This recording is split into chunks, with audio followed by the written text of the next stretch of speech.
Maka saudaraku yang dirahmati Allah Subhanahu wa taala, maka apapun yang melanda ujian ini, maka semuanya kemudian hendaklah kita kembalikan kepada Allah Subhanahu wa taala. Karena dengan mengeluh mungkin tidak akan memperbaiki keadaan. Maka dengan mengembalikannya kepada Allah, dengan ridho menerimanya, dengan sabar, maka itulah yang kelak akan mendatangkan ketenangan, ketentraman, dan sabar itu pula yang kelak akan melahirkan pahala dari sisi Allah Subhanahu wa taala. Assalamualaikum teman-teman. Jangan lupa klik subscribe di channel Tafakur Video ya, dan aktifkan tanda loncengnya. A'udzu billahi minasyaitonir rajim. Bismillahirrahmanirrahim. Assalamualaikum warahmatullahi wabarakatuh. Alhamdulillahi rabbil alamin, wal aqibatu lil muttaqin, wa la udwana illa 'alal zalimin. Ashhadu an la ilaha illallah wahdahu la syarika lah, wa ashhadu anna sayyidana wa habibana wa syafi'ana wa qurrata a'yunina Muhammadan 'abduhu wa rasuluh wa safiyyuhu min baini khalqihi wa khaliluh sallallahu alaihi wasallam, wa ba'd. Ma'asyiral muslimin, muslimat, sahabatku yang kucintai karena Allah Subhanahu wa taala. Alhamdulillahi rabbil alamin. Kembali kita memperbanyak syukur kita kepada Allah Subhanahu wa taala, karena memang begitu banyak nikmat yang Allah berikan kepada kita semua, yang dengan nikmat tersebut alhamdulillah Allah masih memberikan kita kekuatan untuk mampu menghela nafas kita, untuk kemudian menghembuskannya secara perlahan dalam rangka meneruskan hidup dan kehidupan kita di tengah wabah pandemi yang melanda dunia ini. Bahkan sudah masuk pada tahun yang kedua, alhamdulillah Allah masih panjangkan usia kita. Mudah-mudahan nikmat hidup ini benar-benar kita mampu pergunakan dalam rangka berta'abbud, bertaqarrub, yaitu mendekatkan diri dalam menghambakan diri kepada Allah Subhanahu wa taala. Kemudian salawat dan salam semoga tetap tercurahkan pula hendaknya kepada baginda Nabi besar Muhammad sallallahu alaihi wasallam. Tanpa beliau maka kita mungkin tidak mengerti bagaimana cara bersyukur sekalipun.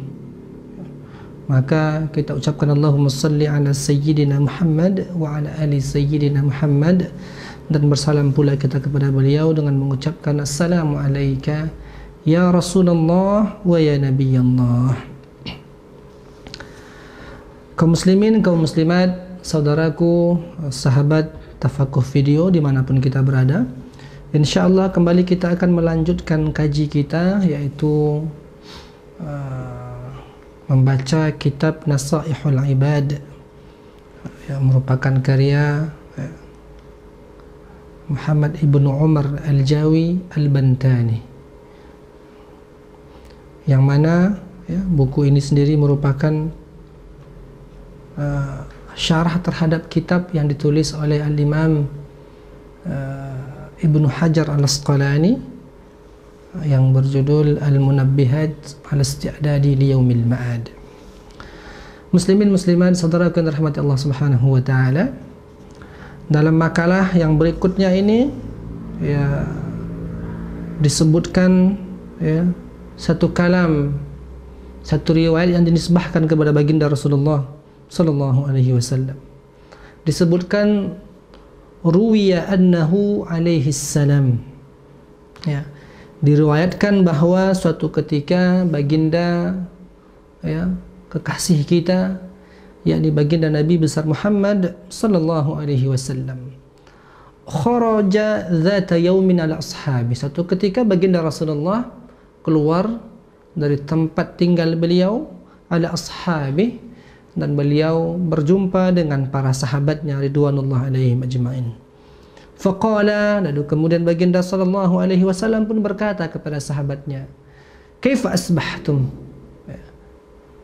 Rasul keluar dari rumahnya berjumpa dengan sahabat-sahabat beliau, lantas kemudian Rasul menyampaikan satu pertanyaan, kaifa asbahtum. Yang artinya kurang lebih, wahai sahabatku, kaifa asbahtum, bagaimana keadaan kamu di pagi hari ini, ya. Atau dalam bahasa yang lain, bagaimana keadaanmu, ya, di waktu pagi ini, di waktu subuh ini. Lalu kemudian sahabat Rasulullah sallallahu alaihi wasallam yang mendapatkan pertanyaan dari baginda Rasulullah, mereka pun menjawab, faqalu, ya, mereka berkata, mereka menjawab, asbahna mu'minina billah. Ya, beliau mengatakan, ya Rasulullah, asbahna mu'minina billah. Ya Rasulullah, sungguh kami, ya, kondisi kami di subuh hari ini, kondisi kami di pagi hari ini, ya Rasulullah, mu'minina billah, dalam keadaan beriman kepada Allah subhanahu wa ta'ala. Maka ikhwah yang dirahmati Allah subhanahu wa ta'ala, ya, dari riwayat ini kemudian, ya, kita mengerti bahwa terkadang sebagai orang yang beriman kepada Allah, beriman pula kita kepada baginda Rasulullah sallallahu alaihi wasallam, barangkali kita perlu kemudian menghidupkan kembali pertanyaan-pertanyaan serupa yang pernah ditanyakan oleh Rasulullah sallallahu alaihi wasallam. Ya. Terkadang dalam hidup ini kita berjumpa dengan sahabat, ya. Tidak jarang kemudian kita langsung berbicara kepadanya, bertanya kepadanya, bagaimana pekerjaanmu, bagaimana karirmu. Bahkan salam pun tak terucap di lisan kita. Ya, padahal Islam mengatakan, ya, afshu as-salama bainakum. Sebarkanlah salam di antara kamu. Ala man araftum wa man lam ta'rif. Dalam hadis yang lain dikatakan, berikan salam kepada orang yang engkau kenal ataupun tidak engkau kenal. Tentu yaitu bagi orang-orang yang kita yakini, ya, seiman dan sekeyakinan dengan kita.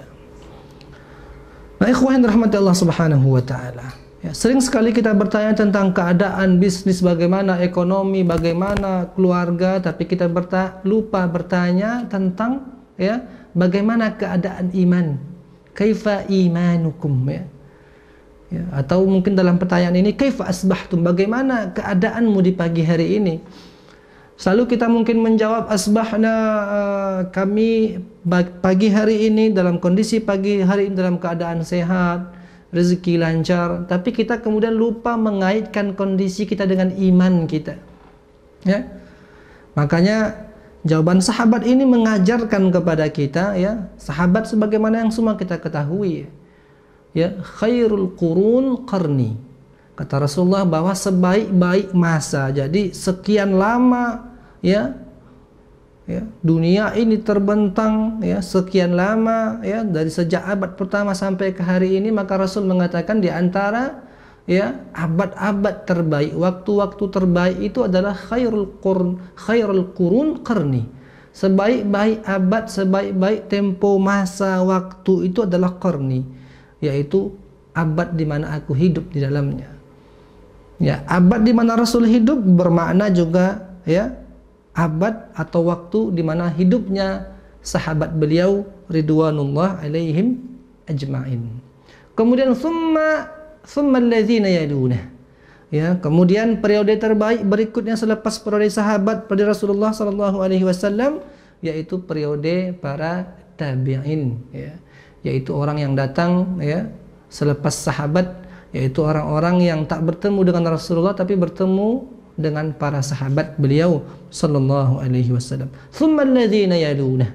Kemudian mana lagi periode yang terbaik, waktu yang terbaik, yaitu orang yang datang selepas tabi'in, yaitu tabi'in atau atsba'u at-tabi'in, yaitu orang-orang yang tidak berjumpa dengan sahabat tapi berjumpa dengan tabi'in rahmatullah alaihim ajma'in. Nah, ikhwan dirahmati Allah subhanahu wa ta'ala, nah, para sahabat ini memberikan jawaban yang seharusnya menjadi pengajaran bagi kita, hikmah bagi kita, pelajaran bagi kita, yaitu ketika mereka mengatakan, ya, faqalu asbahna mu'minin, ya Rasulullah, ya, alhamdulillah pada pagi hari ini kami, ya, dalam keadaan mu'minina billah, beriman kepada Allah subhanahu wa ta'ala. Lihat bagaimana karakter, bagaimana akhlak, bagaimana sifat tingkah laku para sahabat ridwanullah alaihim ajma'in. Ketika ditanya tentang keadaan mereka, mereka mengaitkan dengan keimanan kepada Allah subhanahu wa ta'ala. Mereka tidak langsung kemudian mengatakan alhamdulillah rezeki kami lancar, anak kami sehat, tapi beliau mengatakan asbahna mu'minin. Ya Rasulullah, pada pagi hari ini kami dalam keimanan kepada Allah Subhanahu wa taala. Ini mengisyaratkan bahwa dan betapa keimanan itu adalah sesuatu yang maha penting bagi setiap manusia. Ya. Maka jangan sampai kemudian ya nikmat iman ini lepas dari diri kita. Ya, jangan sampai nikmat iman ini lepas dari kita. Maka iman yang merupakan nikmat dari Allah Subhanahu wa taala ini perlu kita pertahankan. Ya. Kita kemudian melakukan ketaatan-ketaatan dan meninggalkan maksiat-maksiat. Bahkan kita meminta kepada Allah Subhanahu wa taala, ya muqallibal qulub, wahai zat yang membolak-balikkan hati manusia, ya, tetapkan hati kami dalam iman kepadamu ya Allah. Ya, karena ada juga di antara manusia yang paginya beriman, ya, yusbihu mu'minan wa yumsi kafiran. Paginya beriman, sorenya kemudian kafir dan kufur kepada Allah Subhanahu wa taala. Maka kita minta kepada Allah agar Allah tetapkan hati kita, keluarga kita, saudara kita dalam keimanan kepadanya. Faqal, kemudian baginda Rasulullah sallallahu alaihi wasallam ketika mendengar jawaban sahabatnya, ya, bahwa kami pagi ini dalam kondisi beriman kepada Allah ya Rasulullah, maka beliau pun berkata, faqala wa ma alamatu imanikum, wahai sahabatku, terangkan kepada aku apa tanda-tanda keimanan kalian seluruhnya. Ya, wa ma alamatu imanikum, sebutkan kepadaku apa tanda bahwa engkau beriman. Qalu, maka para sahabat itu pun berkata, menjawab baginda Rasulullah sallallahu alaihi wasallam. Yang pertama, ini yang juga menjadi pelajaran dan hikmah bagi kita, yaitu beliau mengatakan, ya, ridwanullah alaihim ajma'in, nasbiru 'alal bala. Jadi yang pertama, ya, tanda-tanda orang yang beriman sebagaimana yang diriwayatkan dalam riwayat ini, sebagaimana disampaikan oleh para sahabat ridwanullah alaihim ajma'in, bahwa alamatul iman, tanda seseorang itu beriman, yang pertama di antaranya nasbiru 'alal bala atau as-sabru 'alal bala, yaitu bila mana kita mampu bersabar, ya, dalam menghadapi ujian. Nah, bicara tentang ujian, ya, maka kita, ya, apabila kita berbicara tentang kehidupan dan berbicara pula kita tentang ujian, maka kalau bisa boleh diilustrasikan, ujian dan kehidupan ini ibarat dua sisi mata uang yang tak akan mungkin bisa dipisahkan. Ya. Ada hidup maka pasti ada ujian. Ya. Maka jangan sampai kita menjadi orang-orang yang berandai tidak ada ujian, kita ingin semuanya mulus saja tanpa ada ujian. Padahal Allah Subhanahu wa taala telah mengingatkan, hasiban nas aytraku ayyaqulu amanna wa hum la yuftanun, ya, dalam surah Al-Ankabut ayat kedua. Apakah manusia itu menyangka bahwa ketika Allah menghidupkan mereka di muka bumi ini, aytraku, lalu kemudian Allah tinggalkan mereka untuk mengatakan ayyaqulu amanna, aku beriman, aku adalah orang Islam, aku mukmin, aku mukminah, aku muslimah, wa hum la yuftanun, tanpa kemudian Allah mendatangkan dan memberikan kepada mereka ujian dan cobaan. Maka saudaraku yang dirahmati Allah Subhanahu wa taala, ujian dalam kehidupan adalah satu keniscayaan, satu kewajiban. Apalagi orang-orang yang mengaku mendaku beriman kepada Allah, maka pasti konsekuensi dari keimanan itu adalah kita pasti akan diuji oleh Allah Subhanahu wa taala. Kemudian ikhwan dan akhwat, a'azzanallahu wa iyyakum jami'an, Allah Subhanahu wa taala pun menerangkan dalam surah Al-Baqarah 155 sampai 157 tentang perihal ujian yang itu merupakan satu keniscayaan. Apa kata Allah Subhanahu wa taala? Ya. وَلَنَبْلُوَنَّكُمْ بِشَيْءٍ مِّنَ الْخَوْفِ وَالْجُوعِ وَنَقْصٍ مِّنَ الْأَمْوَالِ وَالْأَنفُسِ وَالثَّمَرَاتِ وَبَشِّرِ الصَّابِرِينَ. Ayat ini sering kita dengar di mana-mana disampaikan oleh para asatidz, para muballighin, ya. Wala nabluwannakum, Allah tegaskan bahwa sungguh, Allah pakai di sini harf taukid, ya, lamut taukid, bahwa sungguh kami akan menguji kamu bisyai'in, ya, dengan sesuatu minal khaufi, dari perasaan takut, ya. Maka dari sini kita mengerti bahwa takut yang ada dalam diri kita itu adalah bahagian dari ujian itu sendiri. Kita takut kalau kita tidak berhasil dalam kehidupan ini. Kita takut kalau kemudian kita, ya, memiliki keluarga yang tidak bisa kita nafkahi.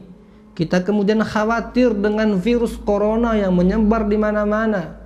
Kita khawatir keluarga kita ditimpa, diuji dengan corona. Minal khauf, takut ini, takut itu, dan seluruhnya. Tentu sebaik-baik takut itu ialah takut yang kita sandingkan dengan Allah Subhanahu wa taala, yaitu kita takut kalau nanti di akhirat sana kita menjadi ashabus shimal, menjadi orang-orang yang kelak akan menghuni neraka Allah Subhanahu wa taala. Yang dengan perasaan takut itu kemudian memberikan kepada kita motivasi untuk kemudian melakukan ketaatan sebanyak-banyaknya. Dengan takut, atau dalam bahasa lain disebut dengan at-taqwa, itu akan menjadikan kita pribadi-pribadi yang lebih baik, pribadi yang semangat melakukan kebaikan dan kuat pula, ya, dalam rangka menjauhi dirinya, menjauhkan dirinya dari segala keburukan dan maksiat. Minal khaufi, perasaan takut itu merupakan ujian. Wal ju', perasaan lapar, ya. Kalau kita telaah kondisi virus corona hari ini yang melanda bahkan sudah 2 tahun ini, hadir perasaan takut di mana orang di mana-mana merasakan takut, ya. Kondisi yang sangat mencekam. Orang tidak mau lagi bersosialisasi, semuanya lockdown, stay at home, tinggal di rumah, ya, jaga jarak dan, ya, physical distancing dan seterusnya. Ada perasaan takut tertular dengan virus ini, wal ju', karena perasaan takut tersebut, ya, bisa pula berakibat kepada orang-orang yang kehilangan pekerjaan. Berapa banyak saudara kita yang di PHK, ya, diberhentikan dari pekerjaannya, sehingga kemudian, ya, lahirlah orang-orang yang kemudian merasakan lapar dan seterusnya. Wa naqsim minal amwal, dengan perasaan takut kemudian tak lagi ada pekerjaan. Berapa banyak sektor pekerjaan publik yang kemudian berhenti, ya, karena pandemi yang melanda ini. Wa naqsim minal amwal, sehingga yang sebagaimana yang tadi kita sampaikan, lahirlah orang-orang yang kehilangan pekerjaannya, ya. Lahirlah orang-orang yang kemudian kehilangan pekerjaannya. Wa naqsim minal amwal wal anfus, tidak hanya kehilangan harta benda, tidak hanya kehilangan sumber mata pencaharian, wal anfus, tapi kehilangan jiwa. Tapi semua itu adalah ujian dari Allah Subhanahu wa ta'ala. Di akhir ayat Allah mengatakan apa? Wa basyirus sabirin, dan berikanlah kabar gembira kepada orang yang sabar, ya, bahwa perasaan takut itu adalah ujian, sabar kita menghadapinya seraya kita mensempurnakan ikhtiar. Perasaan lapar, ya, perasaan kemudian kita tidak memiliki pekerjaan, pendapatan yang mungkin berkurang, atau mungkin kemudian, ya, meninggal orang-orang yang kita kasihi, ya, hilangnya harta, hilangnya sumber pendapatan dan seterusnya. Wa basyirus sabirin, kemudian kita sabar, maka Allah katakan berikanlah kabar-kabar gembira kepada orang-orang yang bersabar tersebut. Nah, bagaimana orang-orang yang sabar tersebut? Maka Allah katakan lagi dalam ayat yang berikutnya, alladzina idza asabathum musibah, yaitu mereka, nah, yang apabila Allah uji, ditimpakan kepada mereka dengan satu musibah, dengan satu ujian, yang mana musibah itu sebagaimana yang kita sampaikan keniscayaan dalam hidup. Tak mungkin kita bisa menghindar dari musibah ini. Ketika mereka diuji dengan musibah, apa yang mereka katakan? Ya. Qalu inna lillahi wa inna ilaihi raji'un. Mereka berkata, ya, melafazkan dari lisan mereka kalimat istirja, qalu inna lillah wa inna ilaihi raji'un, sesungguhnya kami ini milikmu ya Allah, Sesungguhnya kami ini ya Allah adalah hamba-Mu ya Allah. Wa inna ilaihi raji'un, dan sungguh kami menyadari ya Allah bahwa hanya kepadamu kelak kami akan dikembalikan. Maka saudaraku yang dirahmati Allah Subhanahu wa taala, maka apapun yang melanda ujian ini, maka semuanya kemudian hendaklah kita kembalikan kepada Allah Subhanahu wa taala. Karena dengan mengeluh mungkin tidak akan memperbaiki keadaan, maka dengan mengembalikannya kepada Allah, dengan ridho menerimanya, dengan sabar, maka itulah yang kelak akan mendatangkan ketenangan, ketentraman, dan sabar itu pula yang kelak akan melahirkan pahala dari sisi Allah Subhanahu wa taala. Maka Allah katakan, ulaika alaihim salawatu min rabbihim. Di ayat yang berikutnya Allah katakan apa? Ulaika alaihim salawatu min rabbihim wa rahmah wa ulaika humul muhtadun. Nah, orang-orang yang demikianlah, yaitu orang yang diberikan ujian, cobaan dari perasaan takut yang hadir, yang menghantui dirinya, perasaan lapar, kekurangan harta, meninggal orang yang kita cintai, kemudian mereka bersabar, mengucapkan inna lillahi wa inna ilaihi raji'un, ulaika alaihim salawatu min rabbihim wa rahmah. Mereka itulah orang-orang yang mendapatkan keberkahan yang sempurna dari siapa? Min rabbihim, dari Rabb mereka yang telah mengatur segala-galanya, wa rahmah, dan mereka akan dikaruniakan rahmat dari Allah Subhanahu wa taala. Wa ulaika humul muhtadun, dan sungguh mereka itulah orang-orang yang mendapatkan petunjuk dari Allah Subhanahu wa taala. Saudaraku yang dirahmati Allah, jadi yang pertama alamatul iman, ya, alamatul iman, pertanda orang itu beriman kepada Allah, yaitu mereka yang bersabar terhadap ujian, ya. Adapun kemudian sahabat mengatakan wa nashkuru 'alal raha, ya, selepas as-sabru 'alal bala, kemudian asyukru 'alal raha, yaitu ya Rasulullah, kami bukti keimanan kami adalah yaitu kami bersyukur atas setiap kelapangan, atas setiap rezeki yang Allah anugerahkan kepada kami, atas setiap karunia yang Allah berikan kepada kami, yaitu kami bersyukur. Ini adalah ciri-ciri orang yang beriman. Diuji, mereka sabar, diberikan nikmat, mereka tidak lupa terhadap nikmat tersebut, tapi mereka bersyukur kepada Allah Subhanahu wa ta'ala. Nah saudaraku, untuk kemudian menimbulkan rasa syukur terhadap nikmat ini, maka Rasulullah SAW dalam hadis riwayat Imam Muslim menyebutkan, ya, memberikan kepada kita rumus, tips, ya, kunci. Apa kata Rasul? Unzuru ila man huwa asfala minkum. Agar kita menjadi pribadi yang bersyukur, lihatlah kepada orang-orang yang berada di bawah kita. Benar, hari ini kita masuk pandemi tahun yang kedua, ya, sudah 2 tahun lebih kurang berjalan, ya. Kita mungkin kehilangan pekerjaan, kehilangan pendapatan, barangkali ada di antara keluarga yang kita cintai meninggal dunia. Tapi apa kata Rasulullah sallallahu alaihi wasallam? Unzuru ila man huwa asfala minkum. Ketika sedih ini melanda, ketika perasaan takut ini datang, apa kata Rasul? Unzuru ila man huwa asfala minkum. Lihat kepada orang yang nasibnya mungkin lebih tragis daripada Anda.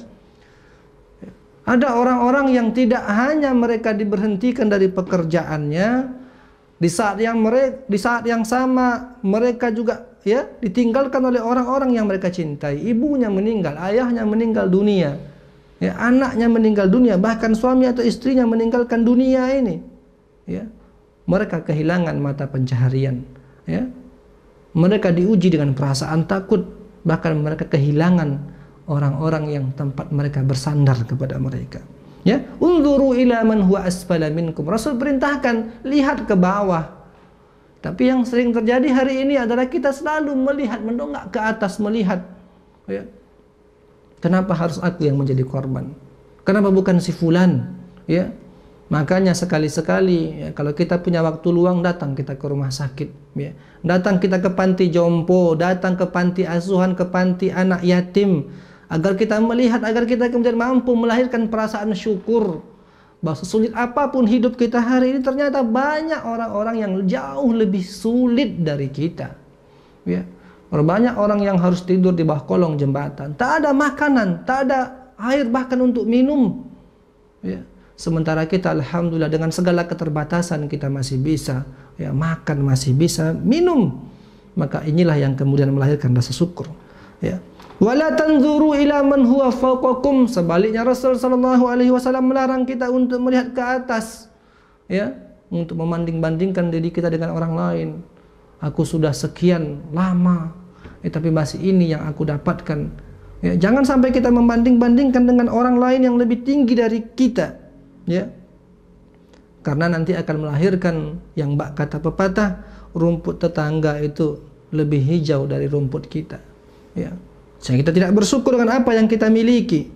Kata Rasulullah, yaitu dengan melihat ke bawah dalam urusan dunia, ya, dan tidak melihat ke atas, fahuwa ajdaru an la tazdaru ni'matallah alaikum. Maka itu nanti yang akan membuat kita untuk menjadi kufur terhadap nikmat Allah yang diberikan kepada kita. Maka ini kunci kita bersyukur ya. Dalam urusan dunia, lihat ke bawah. Kalau kita hanya punya motor, ternyata masih banyak orang yang bahkan motor pun mereka tak punya. Mereka hanya bersepeda. Kalau kita hanya punya sepeda yang sudah tua, maka ada orang yang bahkan sepeda pun mereka tak punya. Mereka harus berjalan kaki menempuh sekian kilo setiap harinya untuk mencari nafkah. Kalau kita bisa hanya berjalan, tak ada kita kendaraan, tak ada mobil, tak ada motor, tak ada sepeda, ya, tapi bersyukurlah karena kita masih punya kaki, karena masih banyak orang-orang yang bahkan kaki pun mereka tak memilikinya. Mereka harus ya berjalan dengan kursi rodanya, ya, harus dengan tongkatnya, memerlukan bantuan orang lain. Maka saudaraku yang dirahmati Allah Subhanahu wa taala, selalu ada ruang ya untuk kita menjadi orang-orang yang bersyukur kepada Allah Subhanahu wa taala. Kemudian sahabat pun melanjutkan jawabnya, wa nardha bil qada, ya. Dalam rangka menjadi orang yang beriman, di antara tanda-tandanya itu memiliki keridhaan, sukarela, menerima terhadap apa yang ditetapkan oleh Allah Subhanahu wa ta'ala. Karena tidak ada satupun yang terjadi di permukaan bumi ini di luar pengetahuan dan ketetapan Allah Subhanahu wa ta'ala. Maka saudaraku yang dirahmati Allah Subhanahu wa ta'ala, maka beriman ya dengan qada, beriman dengan takdir ya, khairihi au syarrihi. Apakah kemudian takdir dan ketetapan itu dalam pandangan kita adalah baik ataupun juga sebaliknya buruk, kita wajib beriman kepadanya. Karena itu merupakan ya di antara rukun-rukun iman yang kita wajib imani sebagai orang yang beriman kepada Allah Subhanahu wa ta'ala. Maka saudaraku, dalam hidup ini setiap apapun yang terjadi ya, kemudian perlu kita terima dengan hati yang lapang, tapi tentu tidak menjadikan kita pribadi-pribadi yang berpangku tangan ya. Karena wujud sebahagian manusia hari ini yang mengatakan ya yang ini merupakan bisikan setan terhadap dirinya. Untuk apa engkau berlelah-lelah bekerja pagi, siang, malam, berusaha ini itu ya? Untuk apa engkau ya capek-capek salat, zakat, membaca Al-Qur'an? Bukankah semua telah ditentukan oleh Allah Subhanahu wa taala? Allah telah tentukan apakah engkau ke neraka ataupun ke surga. Ketika Allah tentukan engkau ke surga, maka engkau akan tetap ke surga. Ketika Allah tentukan engkau akan menjadi neraka, penduduk neraka, maka engkau pada akhirnya juga akan tetap dalam neraka. Ini adalah ya, bisikan-bisikan setan yang melemahkan diri kita. Kenapa?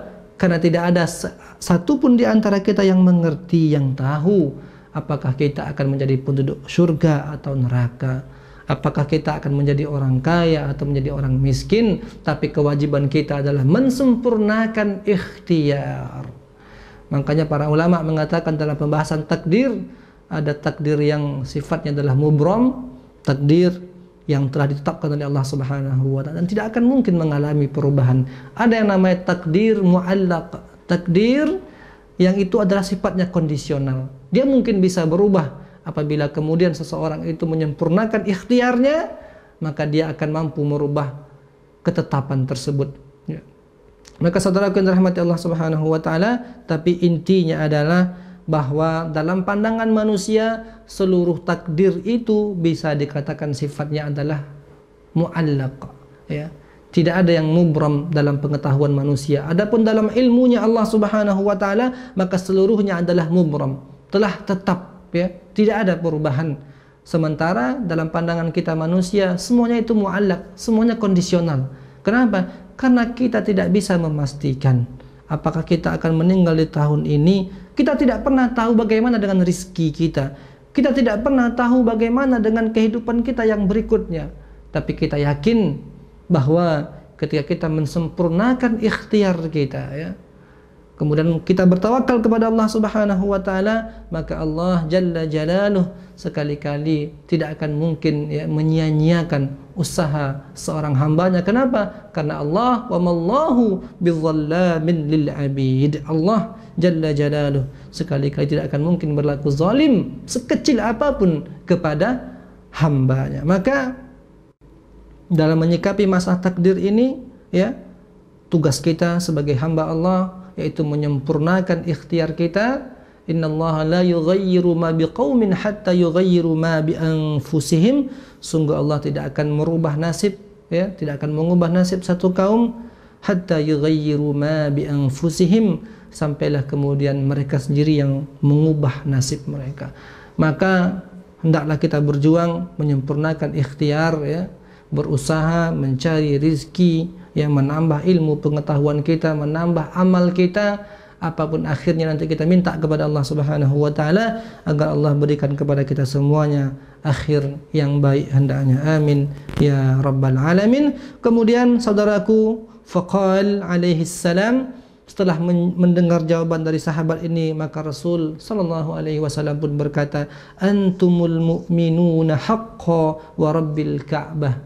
Apa kata Rasulullah? Antumul mu'minuna haqqan, wahai sahabatku, sungguh kalian adalah orang-orang yang beriman dengan keimanan yang sesungguhnya. Wa rabbil ka'bah, demi Allah yang memelihara Ka'bah. Artinya Rasulullah SAW bersumpah atas nama Allah bahwa para sahabat ini, yaitu mereka yang apabila kemudian diberikan musibah mereka sabar, diberikan nikmat mereka bersyukur, dan kemudian mereka beriman dengan takdir baik ataupun buruk, maka itulah yang kemudian menjadikan mereka, ya, orang yang beriman dengan makna yang sebenarnya. Mudah-mudahan kita dapat, ya, mencontoh, ya, pribadi para sahabat ini, yaitu bersabar terhadap musibah, bersyukur terhadap nikmat, dan kita kemudian beriman dengan keputusan takdir dan qadanya Allah Subhanahu wa taala. Mudah-mudahan dengan ini kelak akan mengantarkan kita kepada surga Allah Subhanahu wa taala. Amin ya rabbal alamin. Demikian, jazakumullahu barakallahu fikum. Hadza wallahu a'lamu ahkam. Billahi taufiq wal hidayah. Wassalamualaikum warahmatullahi wabarakatuh.